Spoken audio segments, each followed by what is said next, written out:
Hi folks, welcome to Crisco's Corner. Unfiltered commentary. Not your truth, the real truth. Please like, share, and subscribe. And as always, thank you for your support.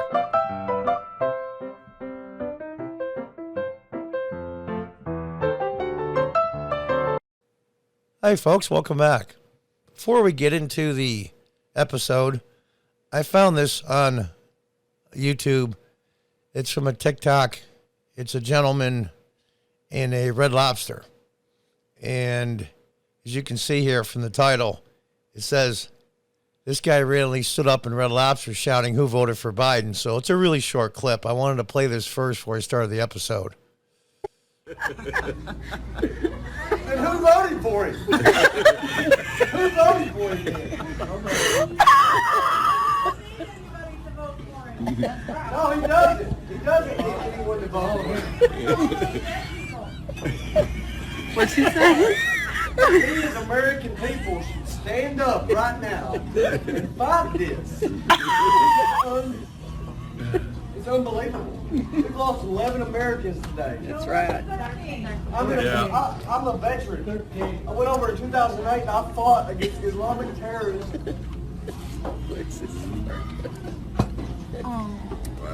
Now, see, here's the thing. Yeah, this is a random act. Yeah, the guy's frustrated. He's not a nut bar.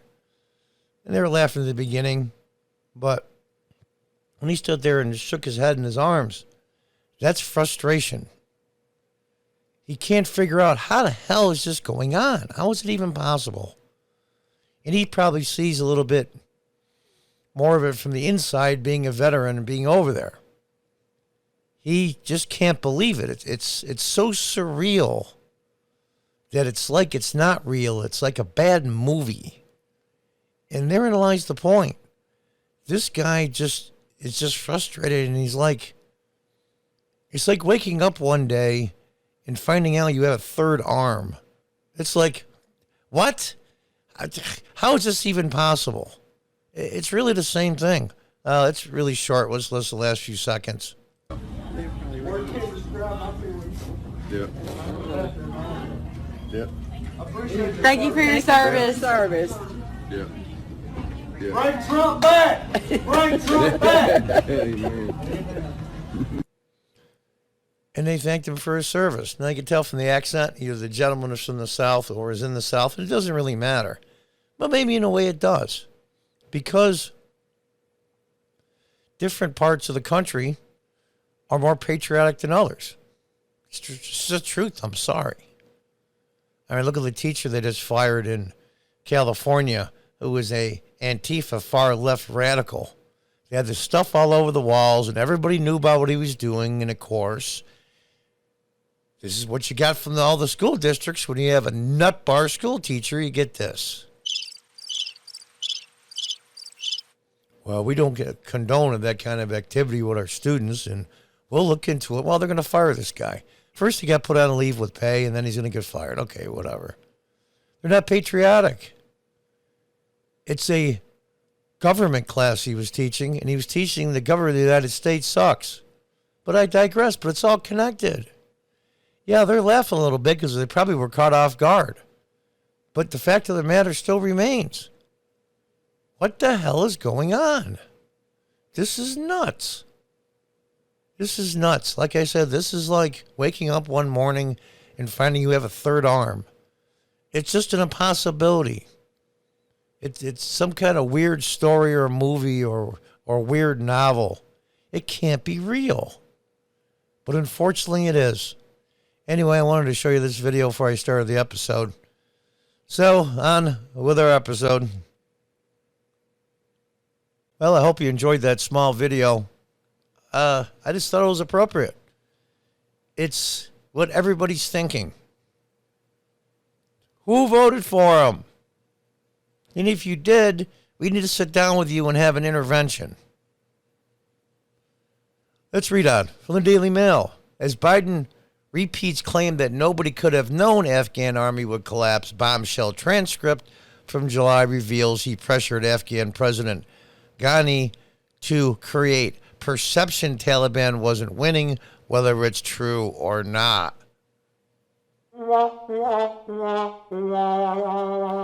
Yeah. Uh-huh. Now, I'm not a big believer in leaks. I don't like leaking classified information. I don't know if this was considered classified. But let's read on. President Joe Biden wanted the now departed Afghan president to create the perception, and it's in quotation marks, that the government was capable of holding off the Taliban, an indication he knew was only a matter of time before the U.S. ally fell to the Islamic group, even while assuring Americans at home that it would not happen. In the last phone call between Biden and the Afghan then counterpart, Ghani, the American president said they needed to change perceptions of the Taliban's rapid advance, whether it's true or not. Whether it's true or not, according to excerpts published on Tuesday. The call took place on July 23rd, weeks before the fall of Kabul. But Biden on Tuesday repeated his assertion that his team was caught flat-footed by the rapid Taliban takeover. Yeah, okay. The assumption was more than 300,000 Afghan national security forces that we trained over the last 2 decades and equipped would be a strong adversary in the civil wars with the Taliban, Biden told the nation in a televised speech from the White House. And there you see the former Iraqi, I keep saying Iraqi, Afghan president who took off with a crap ton of cash and money, a bunch of Mercedes, I hear, and a bunch of other stuff, and fled to another Arab country where he's living comfortably. So far, he's beginning his memoirs. And there is our president looking stern. And I say our president because he's mine too, whether I like it or not. Oh, gosh. I mean, he looks so stern. God, our enemies are shaking in their boots. I hate to be, you know what? Sarcasm was my main thing, I got to admit, my whole life. But it isn't always appropriate. I just can't help it. I'm sorry. I just can't help it. That assumption that the Afghan government would be able to hold on for a period of time beyond military drawdown turned out to be not to be accurate. Now, it isn't like as soon as the U.S. left, the Afghan army is, okay, we quit. It didn't quite happen that way. These mental pygmies closed a huge airport outside of the capital city, which could have evacuated tens, if not hundreds of thousands of people, civilians first, military last. And we could have got a ton of equipment and supplies out of there. But now, as you saw from my previous video, they're having a nice parade down the streets of Kabul with all our equipment. Isn't that great? So, being the Afghan army 2 weeks prior to that lost all of their air cover. Okay? And then on top of that, they get up one morning at the airfield, and the Afghan officer wakes up, has his breakfast, walks outside and goes, wait a minute. There's no power. The power's been shut off. Where the hell are all the Americans? They just walked up and left. Didn't even say a word to the Afghan army. Not a word. Not even 5 minutes before they left if they're worried about security. It's amazing to me. So we were ready when the Afghan security forces, after 2 decades of fighting for their country and losing thousands of their own, did not hold on as long as anyone expected. 4 weeks before Kabul collapsed, Ghani pleaded for more air support and money for soldiers who had not had a pay raise in a decade. Yeah, you talk about minimum wage. These guys are getting killed. Over 50,000 Afghan soldiers died at the hands of the Taliban. So it wasn't like they were just walking around pretending to be soldiers. The transcript obtained by Reuters, an anonymous source, reveals 2 leaders oblivious to the impending disaster. An American president focused on spreading the message. Now, I don't like anonymous sources. I never have. They did it against Trump for years, and I think it's wrong. I'm only reporting this because I have very good reason to believe this is true, because this all sounds accurate. Were all the anonymous sources from Trump true? 99.9999% of them were total BS. So I guess it depends. But if you're having mainstream media, Reuters and other sources put this out here, it's got to be accurate. I'm not talking about CNN or MSNBC. I say it's accurate because they're going after their own side. And that side being anybody that's not Trump or a Republican. I need to tell you the perception around the world and in parts of Afghanistan, I believe, is that things are not going well in terms of the fight against the Taliban, Biden said. And there is a need. Whether it is true or not, there is a need to project a different picture. Because, as we all know, the fundamental flaw in progressives, they believe human beings are down, really deep down inside good. And number two is, if you say it, you can believe it, and then it becomes true. And they believe that sincerely. So if you put a good picture on this situation, it'll turn out okay. That's nuts. The Taliban are already capturing district after district across the country while the U.S. and Afghanistan are at loggerheads over tactics. You have to ask yourself, did the intelligence services tell our president? Did they tell President Biden what was going on? I'm not so sure. My gut tells me they did, and he said, F it, we're going to do this anyway, because that's the way he is. And they said, well, Trump's just like him. Trump had great instincts, especially when it came to things like this. When it came to strongman stuff, Trump had the best instincts. I don't think everybody anticipated that. Biden told ABC when asked about the swift disintegration of the Afghan forces. It was time to bring the troops home. What a load of crap. He was against bringing the troops home. He just said it publicly because it got him brownie points. And Trump paid him into a corner, didn't like it. So what he did was, whatever agreement Trump made, whether it was great or not, whether it was good or not, we have to do the opposite because it came from Trump. So if Trump gave him the winning lottery ticket numbers, he'd throw them away because it came from Trump. The guy's an idiot.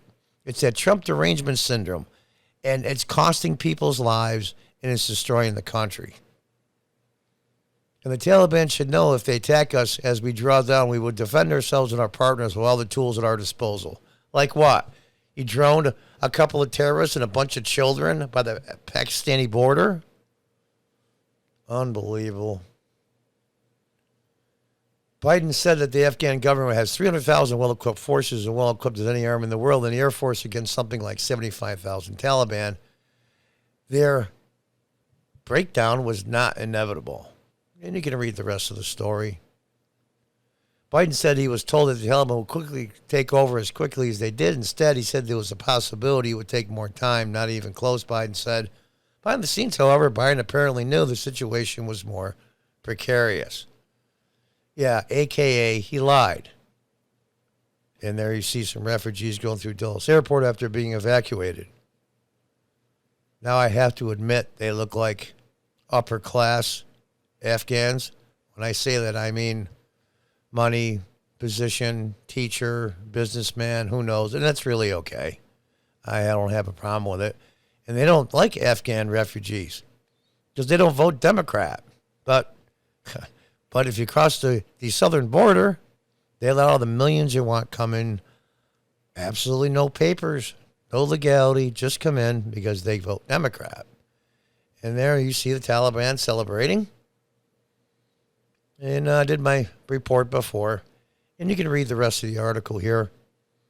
You clearly had the best military of 300,000 armed forces versus 70 to 80,000. They're clearly capable of fighting well. Yeah. When they're not deserted, yeah.